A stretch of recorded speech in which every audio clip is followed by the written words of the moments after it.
रहे हैं इस्लामाबाद में डायलॉग का सिलसिला जारी है। तुर्की, सऊदी अरबिया और इजिप्ट के जो फॉरेन मिनिस्टर पहुंचे हैं कल। जो गेम के प्लेयर्स हैं वो अमेरिका है और अमेरिका ने कहा है कि हमारी मीडिएशन पाकिस्तान कर रहा है। दूसरा जो है वो ईरान है, तो ईरान जो है उनसे उनकी बातचीत हुई है 1 घंटा जैसे आप बता रहे हैं। और बाकी जो 2 प्लेयर्स हैं वो चाइना और रशिया हैं, तो उनको कोई दिक्कत नहीं है कि पाकिस्तान मीडिएशन करे। अब इससे हल क्या निकलेगा वो यहाँ तय नहीं होगा। मीडिएशन वो कर रहे हैं और मेरे ख्याल में आज अगर कोई भी मुल्क इस चीज की मीडिएशन कर सकता है, अगर कोशिश भी कर सकता है, तो वो सिर्फ पाकिस्तानी है। हिसाब से अभी अमेरिका को जो अपनी हार कबूल करनी पड़ेगी और ईरान से बात करनी पड़ेगी कि अब हम किस तरीके से आगे चलें स्ट्रेट ऑफ हर्मोज को लेकर, क्योंकि मेन मुद्दा स्ट्रेट ऑफ हर्मोज है। तो अब ये अगर जैसे मैंने आपसे बताया ईरान के पास रहता है, तो इससे ये रीजन नहीं पूरी जियोपॉलिटिक्स दुनिया की बदल जाएगी। अब ये प्रेसिडेंट ज़ेलेंस्की का कहना कि आप मेरे से ड्रोन ले लीजिए, क्योंकि उनकी आज सबसे बड़ी प्रॉब्लम क्या है कि जितने उनके पास उनको सामान दिया था अमेरिका ने, अब अमेरिका उनको सामान देना बंद कर रहा है, क्योंकि अमेरिका को अपनी लड़ाई लड़नी है। और अमेरिका के पास वॉर टाइम प्रोडक्शन जिसे कहते हैं, लड़ाई के टाइम की काबिलियत प्रोड्यूस करने की वो नहीं है, जो कि रशिया के पास है, जो कि चाइना के पास है। तो ज़ेलेंस्की जो है वो कोशिश कर रहे हैं कि मैं अपनी लड़ाई ना हार जाऊं। के सुप्रीम लीडर की भी हत्या हुई थी, अली खमेनी साहब की। अभी तक हमारे यहाँ से किसी ने उसके ऊपर अफसोस जाहिर नहीं किया है। मसला है ईरान एक बहुत उलझा हुआ देश है, अक्लमंद लोग हैं, एक बहुत पुरानी सिविलाइजेशन है, तो वो ये सब बात समझते हैं। पर वो ये भी समझते हैं कि ठीक है, इंडिया ब्रिक्स का मेंबर है पर इंडिया हमारे साथ नहीं है। वो इस बात को समझते हैं अच्छी तरीके से। तो मैंने कहा ये पहली फेज खत्म हो गई है। अब जो है अमेरिकन को कुछ समझ में नहीं आ रहा है क्या किया जाए, क्योंकि सबसे बड़ी दिक्कत आज उनके सामने ये है कि वो छोड़ के भी नहीं जा सकते। छोड़ के जाने का मतलब ये है कि ईरान का कब्जा रहेगा स्ट्रेट ऑफ हर्मोज में, और उससे बहुत ज्यादा नुकसान अमेरिका की प्रेस्टीज का और दुनिया में बहुत ज्यादा होगा। तो अब कुछ बातचीत चल रही है कि हम कुछ लिमिटेड फोर्सेस को, स्पेशल फोर्सेस को, एयरबॉर्न फोर्सेस को अब हम लाएंगे। और प्रेसिडेंट ट्रंप ने यह कहा है कि मेरी बातचीत चल रही है ईरान के साथ। ईरान ने कह दिया है कोई बातचीत नहीं चल रही। तो उन्होंने खैर फिलहाल जो उन्होंने 48 आवर्स का जो अल्टीमेटम दिया था उसको अब उन्होंने आगे खिसका के 10 अप्रैल तक का कर दिया है। तो अब 10 अप्रैल के बाद जो है वो कहते हैं कि अगर हमारा अल्टीमेटम ये होना चाहिए पूरा जो हमने बताया है, नहीं तो हम आपके पावर प्लांट्स वगैरह पे अटैक करेंगे। पर जैसे देखा गया है प्रेसिडेंट ट्रंप जो है वो रिलायबल प्रेसिडेंट नहीं है, वो अक्सर झूठ बोलते हैं। तो अब क्योंकि जब उनकी आ जाती हैं स्पेशल फोर्सेस पूरी जो आ गई है तकरीबन, तो अभी देखना पड़ेगा कि वो अगला एक्शन क्या लेते हैं। परवीन जी, जब हम लोग गुफ्तगू कर रहे हैं इस्लामाबाद में डायलॉग का सिलसिला जारी है। तुर्की, सऊदी अरबिया और इजिप्ट के जो फॉरेन मिनिस्टर पहुंचे हैं कल की खबर थी कि शहबाज शरीफ ने 1 घंटे तक मसूद पेज़ेश्कियान से बातचीत की। तो आपको लगता है कि इस बातचीत का कोई नतीजा निकलेगा? देखिए, ये कहना बहुत मुश्किल है कि निकलेगा कि नहीं निकलेगा, पर ये अच्छी बात है कि उनकी बातचीत हुई है ईरान के प्रेसिडेंट के साथ। बाकी ये जो 3 प्लेयर्स हैं जिनका आपने नाम लिया, इजिप्ट, तुर्की, ये कोई मतलब खास प्लेयर्स हैं नहीं इस गेम में। जो गेम के प्लेयर्स हैं वो अमेरिका है, और अमेरिका ने कहा है कि हमारी मीडिएशन पाकिस्तान कर रहा है। दूसरा जो है वो ईरान है, तो ईरान जो है उनसे उनकी बातचीत हुई है 1 घंटा जैसे आप बता रहे हैं। और बाकी जो 2 प्लेयर्स हैं वो चाइना और रशिया हैं, तो उनको कोई दिक्कत नहीं है कि पाकिस्तान मीडिएशन करे। अब इससे हल क्या निकलेगा वो यहाँ तय नहीं होगा। मीडिएशन वो कर रहे हैं और मेरे ख्याल में आज अगर कोई भी मुल्क इस चीज की मीडिएशन कर सकता है, अगर कोशिश भी कर सकता है, तो वो सिर्फ पाकिस्तानी है। बिल्कुल। इस हमला के पीछे जैसा कि कहा जा रहा है कि इसराइल की वजह से अमेरिका इस जंग में आया। अमेरिका का अपना कुछ हदफ नहीं। आपको क्या लगता है, सच्चाई क्या है? देखिए, इसमें कोई शक नहीं है कि इजराइल जो है बहुत टाइम से कोशिश कर रहा था कई अमेरिकन प्रेसिडेंट के साथ, क्योंकि इजराइल अकेले जो है वो ईरान से नहीं लड़ सकता है। इजराइल कोशिश कर रहा था कि किसी तरह मैं अमेरिका को इस जंग में शामिल कर लूं, तो वो उसमें कामयाब हो गया, क्योंकि इसमें कई फैक्टर्स रहे होंगे। पर जो फैक्टर हमें सामने दिखाई दे रहा है वो यही है कि दिसंबर के महीने में नेतन्याहू प्रेसिडेंट ट्रंप को मिले थे अमेरिका में 1-2 बार, और दोनों को उन्होंने बताया था ट्रंप को कि देखिए, जैसे वेनेजुएला में हमने ऑपरेशन किया था, अगर हम टॉप लीडरशिप को हटा दें तो बाकी सब कुछ हमारी गोदी में आ जाएगा। तो इनको भी लगा कि चलिए शायद गोदी में आ जाएगा, पर मैं समझता हूँ ये कोई खास बड़ा फैक्टर नहीं है।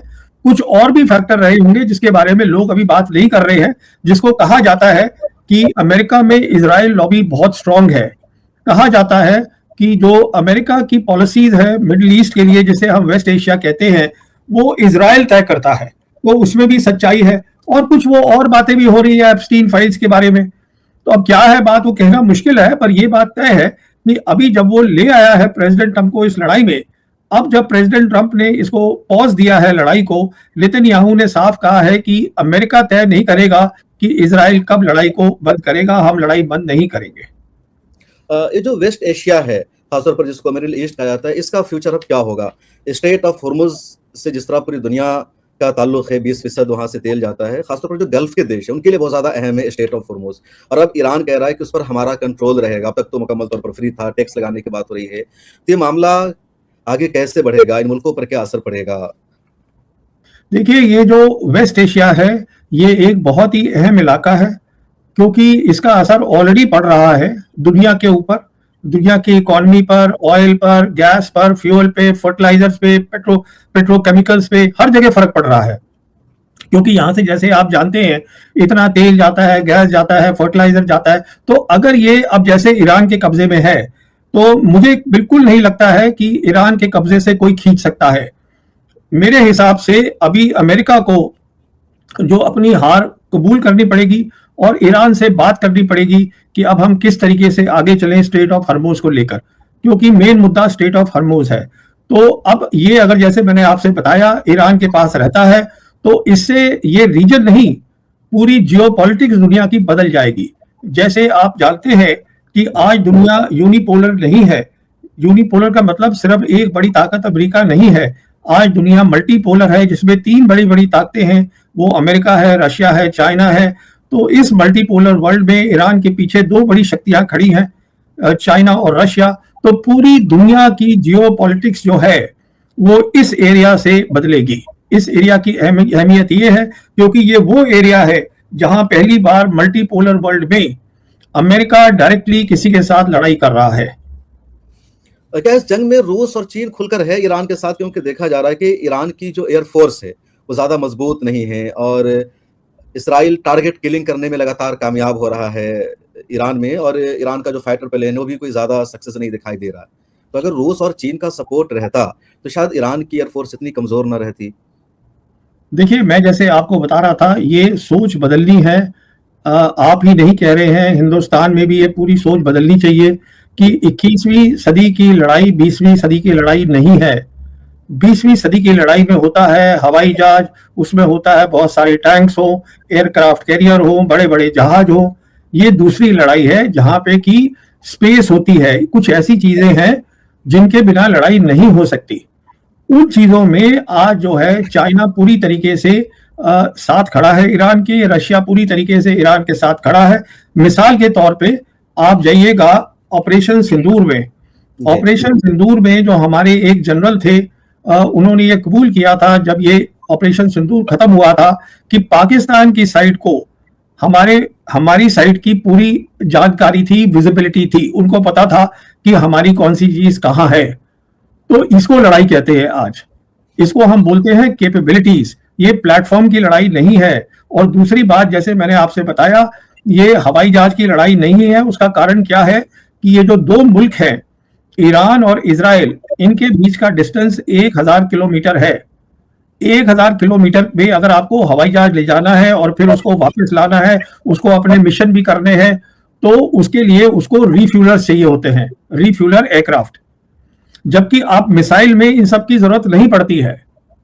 तो इन्होंने क्या किया है, जिसे हम कहते हैं एसिमेट्रिकल वॉरफेयर, इन्होंने फोकस रखा है ईरान ने अपनी, जैसे मैंने बताया, मिसाइल्स की और ड्रोन्स की डोमिनेंस। और जहां तक चीन और रशिया का सवाल है, जितनी वो उनको मदद कर रहे हैं वो बहुत बहुत ज्यादा मदद है।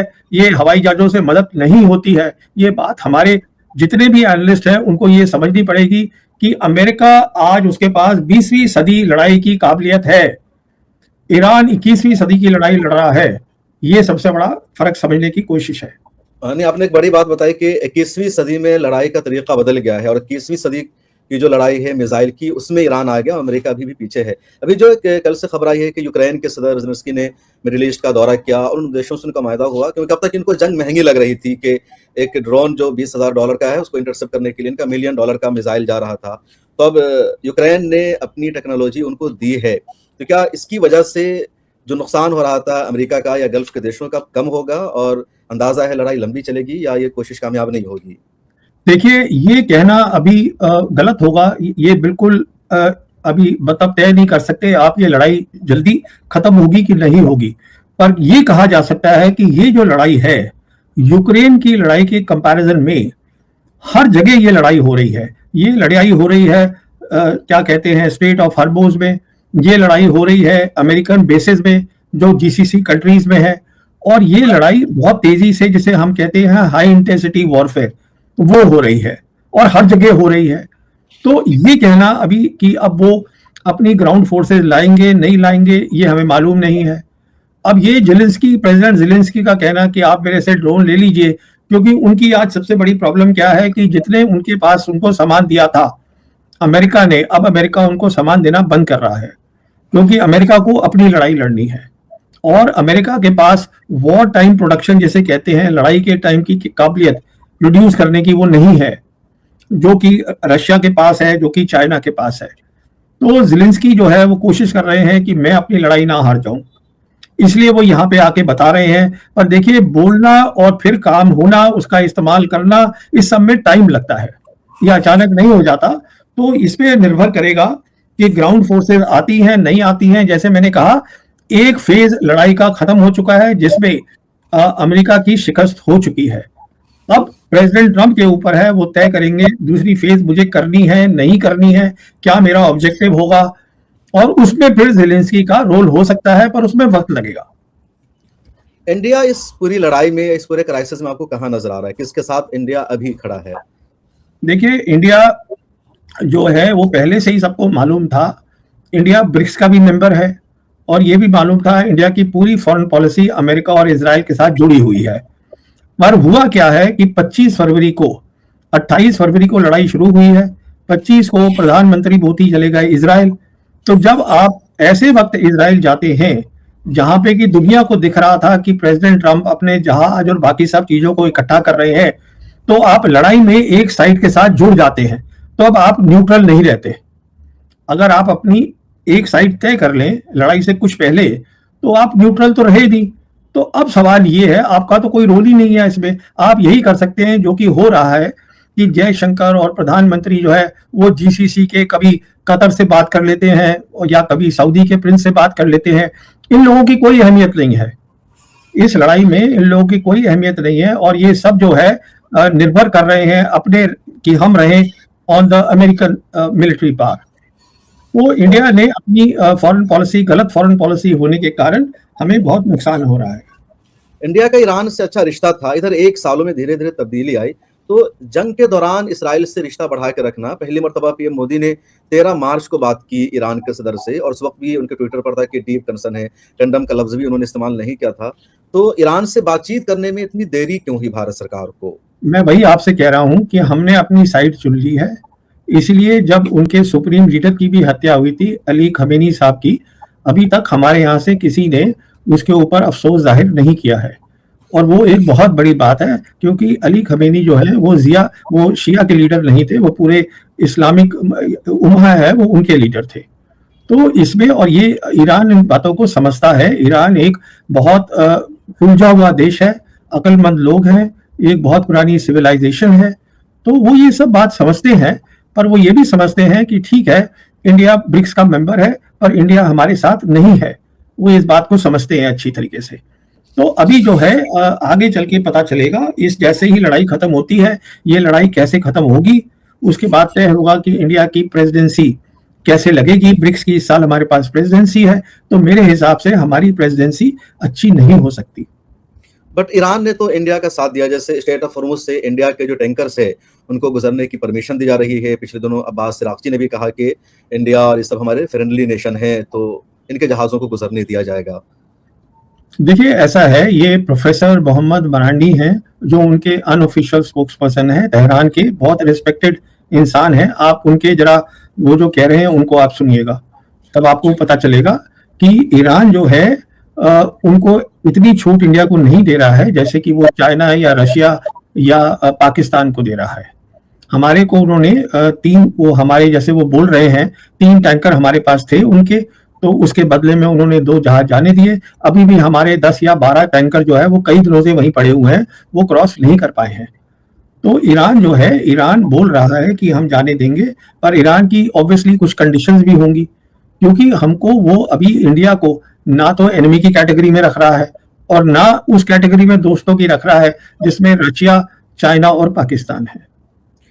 अमेरिका में बहुत बड़ा प्रोटेस्ट हुआ है, नो किंग रैली। क्या इसका असर पड़ेगा ट्रंप पर, व्हाइट हाउस पर? देखिए, इन चीजों का बहुत असर पड़ेगा और ये एक बहुत प्रेशर पॉइंट है प्रेसिडेंट ट्रंप के ऊपर, क्योंकि जो उनका बेस था, ये जिस बेस के ऊपर जीत कर आए हैं उसमें ये था कि ये पीस लाएंगे, लड़ाइयां बंद कराएंगे, और उन्होंने अपनी अमेरिका के लिए सबसे बड़ी लड़ाई और सबसे डिसाइसिव लड़ाई जिसमें ग्लोबल जियोपॉलिटिक्स का फैसला होगा, वो उन्होंने शुरू कर दी बिना सोचे समझे कि मैं लड़ाई कर ही क्यों रहा हूं।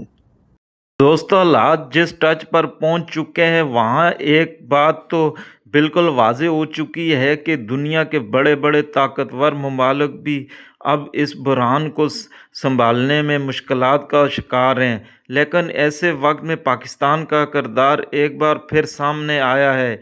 एक ऐसा किरदार जो सिर्फ ताकत नहीं बल्कि दानिशमंदी और अमन को भी कोशिशों पर मबनी है। यही वजह है कि आज आलमी सतह पर नज़रें पाकिस्तान पर लगी हुई हैं कि वो किस तरह इस मुश्किल सूरत हाल को बेहतर सिमत दे सकता है। असल कामयाबी जंग जीतने में नहीं बल्कि जंग को रोकने में होती है, और अगर पाकिस्तान इसमें कामयाब हो जाता है तो ये सिर्फ एक मुल्क की नहीं बल्कि पूरे खित्ते की जीत होगी। आप क्या समझते हैं, क्या वाकई पाकिस्तान इस बुरहान को रोकने में अहम किरदार अदा कर सकता है? अपनी राय कमेंट में ज़रूर बताएं, और अगर आपको ऐसी ही हकीकत पर मबनी वीडियो पसंद हैं तो वीडियो को लाइक करें, चैनल को सब्सक्राइब करें और बेल आइकन ज़रूर दबाएं।